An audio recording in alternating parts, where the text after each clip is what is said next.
Thank you so much for welcoming me here this morning. I'll be back a couple of times during the fall. Dr. Thubten Jingpa, who is a scholar, a former Buddhist monk, and the longtime English translator for the Dalai Lama, found that he had a problem. He was leading U.S. American students in the metta meditation. Now, you may know the metta meditation. Metta means loving kindness. And it usually begins, may I be happy, may I be peaceful, may I be well.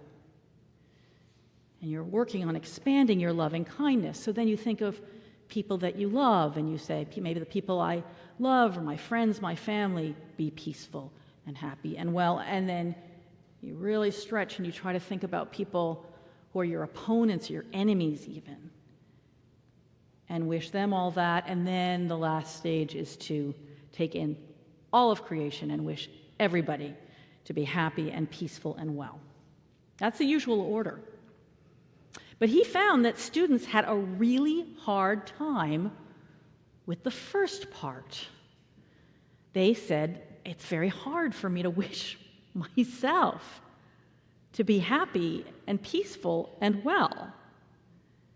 Eventually, he changed the order to put this harder part later.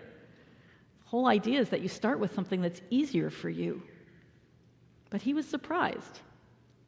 The Dalai Lama had a similar encounter. He was meeting with Western psychotherapists who wanted to know how Buddhist philosophy could help them in their practices, and they shared with him their hardest challenge. They said, is there anything that your Buddhist teaching can offer for us to help our clients with their deep self-loathing? As Jingpa relates the story, at first the Dalai Lama was baffled. He says, if self-preservation and self-care and self-love are fundamental instincts of every sentient creature, as Buddhist psychology assumes, how could we hate our very being?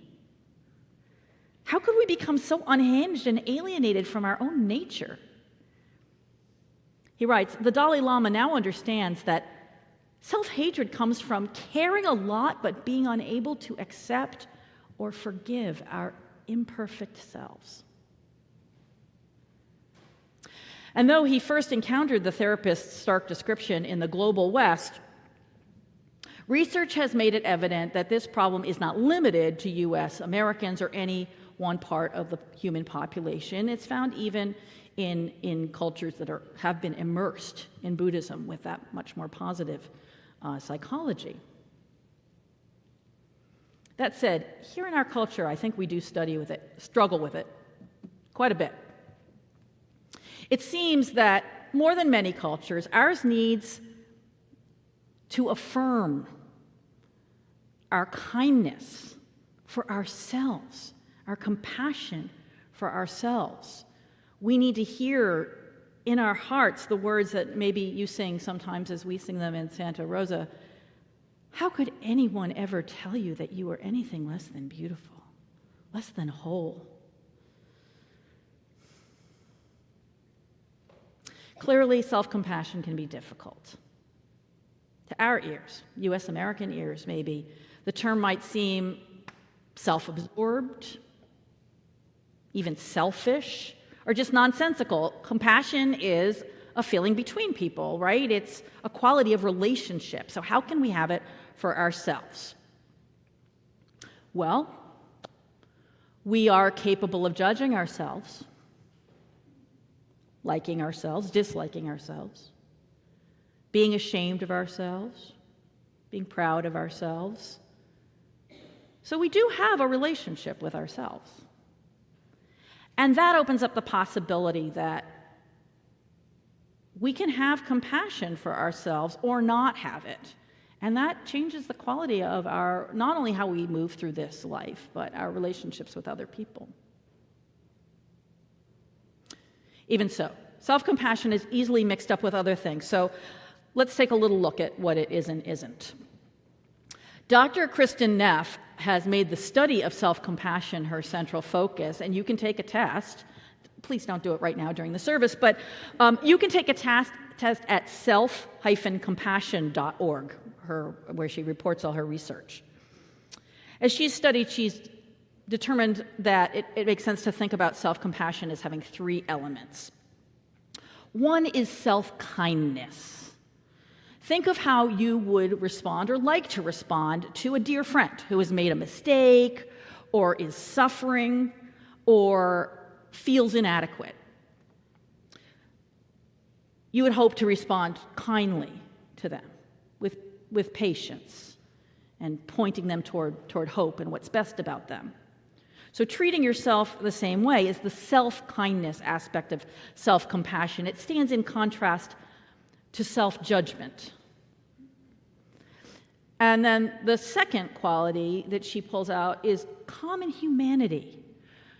When we struggle or make mistakes, there's often this irrational but pervasive sense of isolation, as if I were the only person in the world having this painful experience.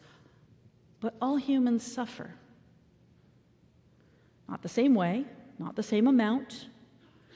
But the very definition of being human means being vulnerable and flawed and imperfect. When we are self-compassionate, we recognize that our suffering connects us rather than separates us from others.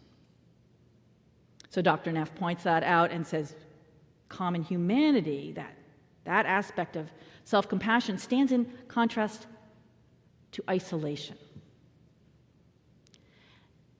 And finally, there's the element of mindfulness. In Neff's words, mindfulness allows us to turn toward our pain with acceptance of the present moment reality. Mindfulness helps us realize that the difficult thoughts and feelings aren't permanent, they aren't everything, they are the reality of this moment. So we might think that when we are having bad feelings about ourselves or anything else, our instinct is to look away, to shrink from them, but noticing them as they come and go, we can be more aware of that coming and going, less reactive. And so mindfulness, she says, stands in contrast to over-identification. Not feeling like I am these feelings, that they're with me always, just, oh, here it goes. It's coming and going as feelings do. So, three aspects of compassion: self-compassion, self-kindness, common humanity, and mindfulness. This is important to keep in mind because there are a lot of myths that follow us about self-compassion. One is that it would mean letting ourselves off the hook. I got to be tough on myself, or I'm going to get away with goodness knows what. Many people worry. If you mention the term self-compassion, they say, well, that's going to make me avoid taking responsibility for my mistakes, the harmful things that I do sometimes. But the truth is, based on Dr. Neff's considerable research, that when we've done something we regret, we've done something that we think is stupid or hurtful, clumsy, meeting that with self-compassion actually provides the sense of safety that we need to acknowledge what we've done. Research shows that people who are self-compassionate about their past mistakes are more likely to take personal responsibility for their misdeeds and to try to repair the situation. Another myth is, it's just feeling sorry for myself. Right? Self-compassion sounds like self-pity. And who wants to be sitting in self-pity? But in fact, and again, she has systematically looked at each of these myths and said, how can we set up research about this? What's it really like when people report a high level or a low level of self-compassion? Well, self-pity seems to involve why me thinking, and it's self-focused. But self-compassion frames that experience of imperfection in the light of the shared human experience. It's hard to feel like, why me, when we recognize what I'm feeling, what I've done, is part of the common human experience. And so those who experience a lot of self-compassion, practice self-compassion, actually have less self-focus, they have increased sense of taking perspective, and they feel more connected to others when they're struggling. Likewise, there's a myth, it's self-indulgent. Being kind to yourself just means taking it easy, doing what feels good in the moment. But in fact, self-indulgence involves giving oneself short-term pleasure at the expense of long-term harm. But when we really care about ourselves, of course, we're willing to defer gratification, right? People who are self-compassionate are more likely to make those wise decisions that are better for them in the long run. Exercise, eat well, get regular medical checkups, and generally engage in health-promoting behavior. Not self-indulgent at all. And now we're in a culture that is very concerned about self-esteem. Interesting. Self-esteem, but we struggle so much with a lack of self-compassion. What is that all about? Well, research shows that compared to self-esteem, self-compassion is much less associated with comparisons to others. How am I meeting a particular standard that others hold or that others achieve? It's less contingent on appearance and social approval or successful performance. It provides a more stable sense of self-worth over time. That's what we need. Not, I'll be okay, I'll be acceptable if I achieve this or do that, or I'm viewed in this way. But deeper self-awareness of who I really am.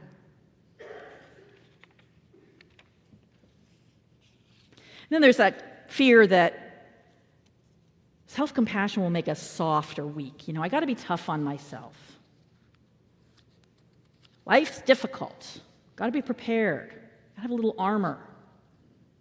Krista Neff has some words to say about that. Specifically, when you go into battle, if that's the way you want to see life, what's going to make you stronger? Being an ally who has your own back or an enemy who cuts you down? Self-compassion is a stance of support. I'm here with you. I got this. I see what you did. Let's do better. And people who demonstrate a high level of self-compassion are better able to deal with stressful situations than people who don't. Natural disasters, military combat, health challenges, raising special needs children, divorce, all the things that life throws at us, we are better prepared for those if we meet them with an attitude of self-compassion.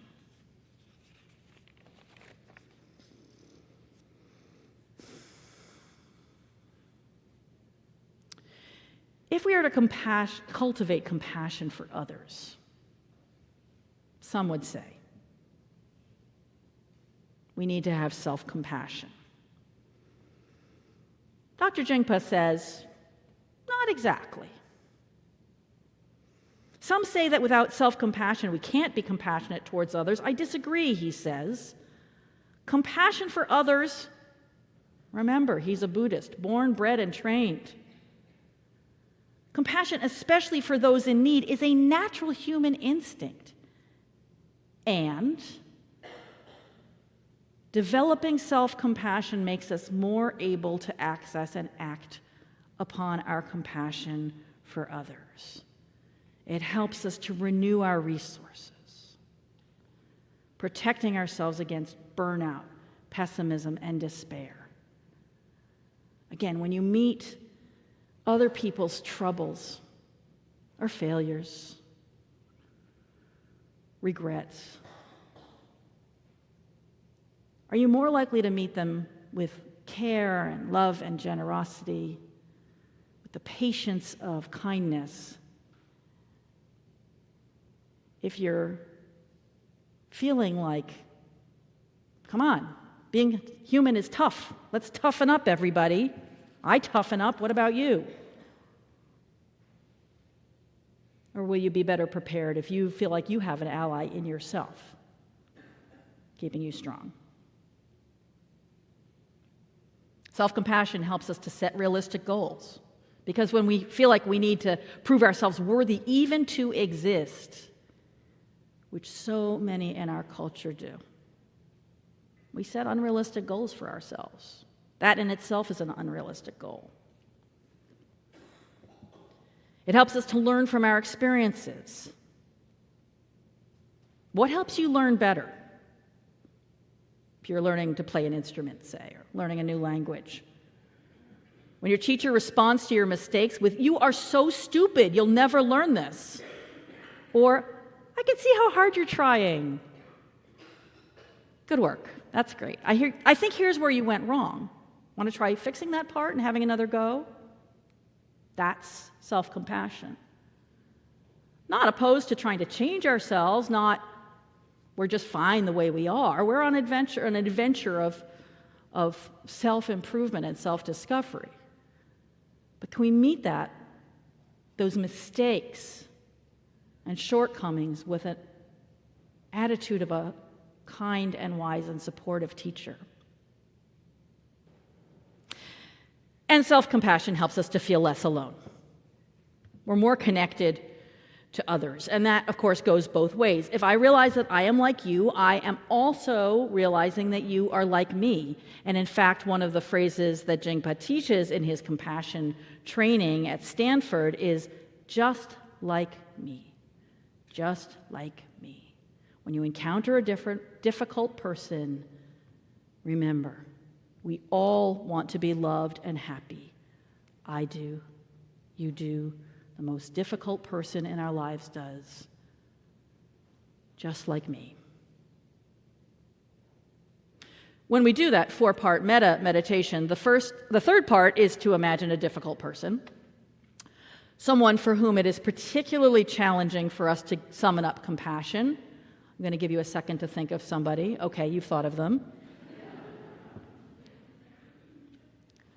Well, as Jingpa says, often we are our most difficult person, at least for a moment.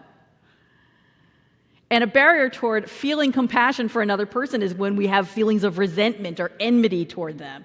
The same is true of ourselves. We can develop self-compassion when we recognize we're only human. We're doing what we can.